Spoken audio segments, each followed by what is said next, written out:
Oke, assalamualaikum warahmatullahi wabarakatuh. Jumpa lagi teman-teman Tren Quran Family.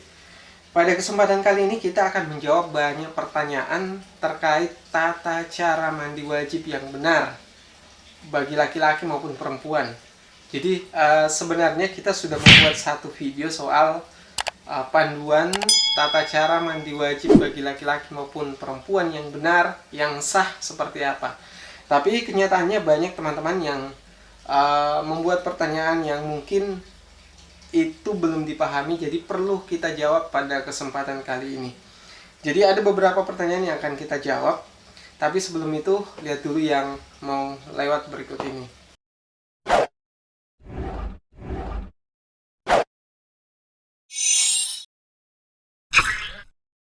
Oke teman-teman, kita mulai saja. Jadi sebenarnya pertanyaan-pertanyaan soal mandi wajib, soal niat, wudhu dan sebagainya, teman-teman bisa menemukan jawabannya di buku atau kitab Bidayatul Hidayah karya Imam Al-Ghazali. Teman-teman bisa menemukan di sana. Tapi kalau misalnya malas membaca, nah kita akan jawab di sini. Nah, pertanyaan pertama soal tata cara mandi wajib yang sah seperti apa? Itu banyak ditanyakan soal niat. Kapan niat dilakukan?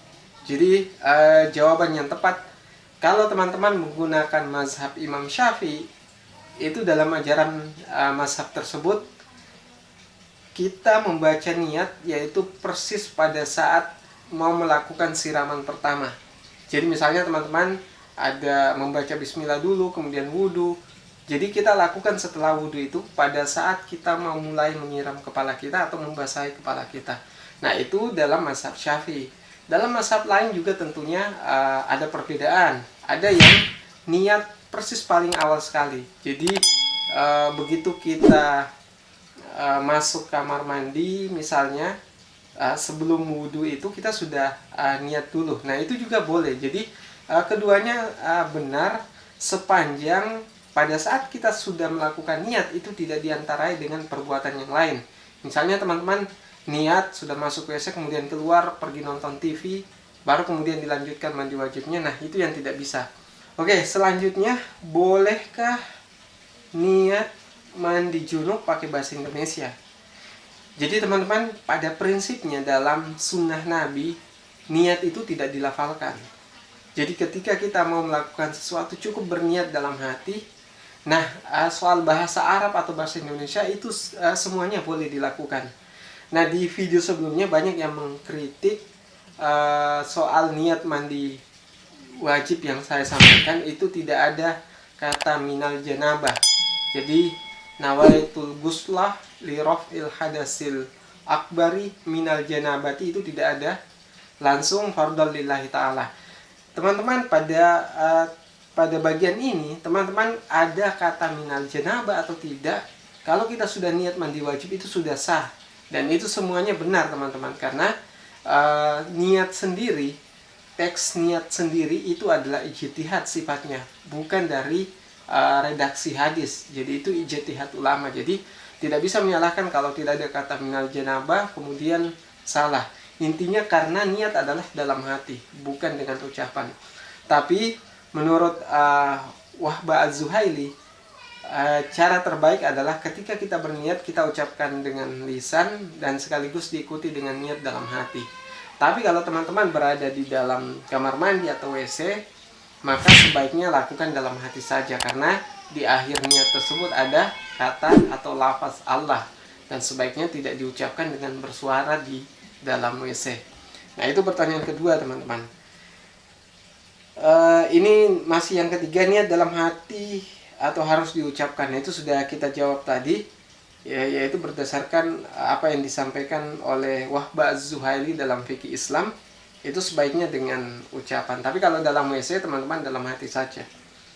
Nah kemudian soal wudhu. Nah ini yang paling banyak ditanyakan. Apakah pada saat wudhu membaca niat dan doa? Nah ini Imam Al-Ghazali dalam Bidayatul Hidayah itu sudah menjelaskan secara rinci. Pada saat kita berwudu, maka kita berwudu seperti biasa, Berwudu seperti biasa berarti kita melakukan praktek wudu mulai dari mencuci tangan dan seterusnya. Itu seperti biasa kita lakukan, teman-teman.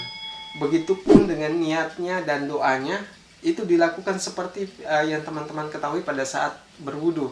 Jadi misalnya mau membaca doa setelah wudu juga dibaca, niat sebelum wudu bisa dengan dalam hati, bisa dengan bahasa Indonesia, itu dibaca, teman-teman.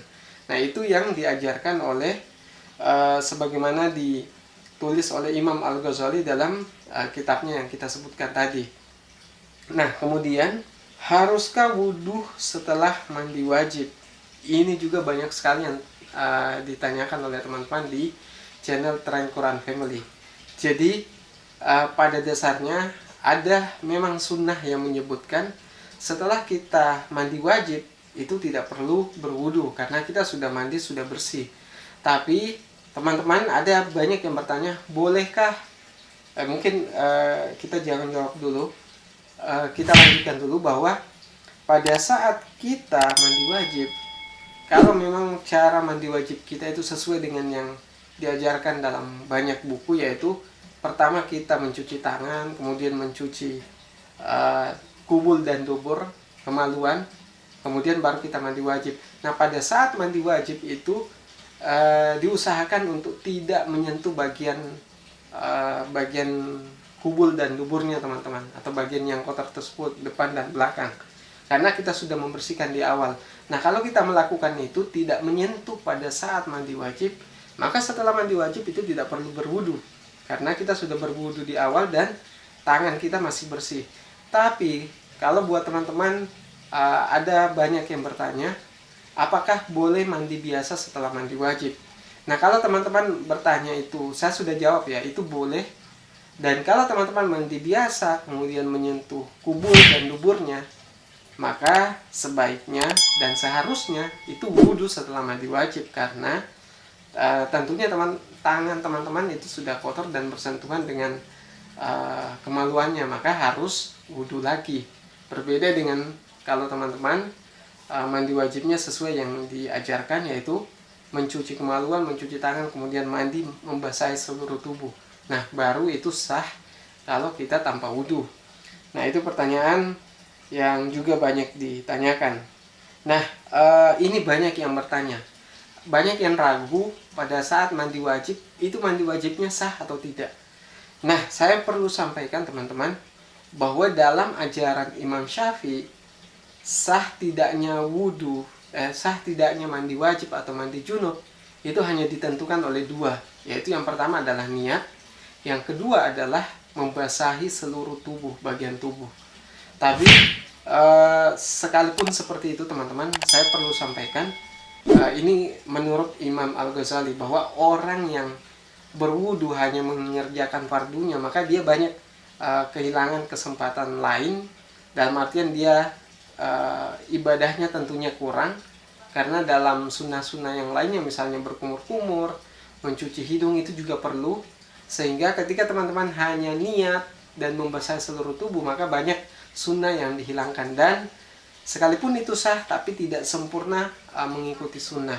Nah, juga perlu teman-teman ketahui bahwa di dalam mazhab Maliki itu sudah disebutkan bahwa fardunya wudhu itu ada 5, yaitu niat, meratakan air ke seluruh tubuh, beruntun, dalam artian berurut, tanpa diselingi perbuatan lain. Misalnya teman-teman sudah niat, kemudian pergi nonton TV, terus baru mulai mandi wajib, itu tidak boleh. Menggosok seluruh tubuh dengan air dan menyela-nyela rambut, itu dalam mazhab Maliki. Nah, kalau yang lebih baik menurut saya, untuk teman-teman ikuti, itu pendapat Syekh Muhammad bin Shalih Al-Utsaimin. Jadi dia menambahkan bahwa batasan minimal seseorang mandi wajib adalah berniat, kemudian membaca basmalah, kemudian meratakan ke seluruh tubuh air, maksudnya sebanyak 1 kali, kemudian termasuk di dalamnya berkumur-kumur dan istinsyak. Istinsyak itu memasukkan air ke dalam hidung. Nah, ketika teman-teman mengikuti mazhab Syafi'i, misalnya hanya niat dan membasahi seluruh tubuh dan tidak berwudu, maka otomatis teman-teman tidak berkumur-kumur dan tidak melakukan istinsyak atau memasukkan air ke dalam hidung. Nah, pada saat seperti itu, tentunya teman-teman tidak bisa membasahi seluruh tubuh karena hidung juga harus dibasahi, mulut juga kita harus berkumur-kumur. Maka kalau ada yang bertanya sah atau tidak kalau kita cuma niat kemudian membasahi seluruh tubuh, sah tapi tidak sempurna mengikuti sunnah. Itu jawaban saya teman-teman. Nah, mungkin itu yang bisa saya jawab soal pertanyaan-pertanyaan terkait tata cara mandi wajib yang benar untuk laki-laki dan perempuan, atau tata cara mandi wajib yang sah seperti apa. Kalau ada pertanyaan lagi terkait ini, jangan lupa komentar di bawah teman-teman, karena intinya di konten-konten khusus mandi junub, mandi wajib ini saya mau membantu teman-teman semua agar mandi wajibnya bisa sah dan mandi wajibnya itu sesuai dengan sunnah. Kalau ada pertanyaan dan bila suka video ini, jangan lupa share ke berbagai sosial media. Oke teman-teman, mungkin itu yang bisa saya sampaikan. Sekian dari saya. Assalamualaikum warahmatullahi wabarakatuh.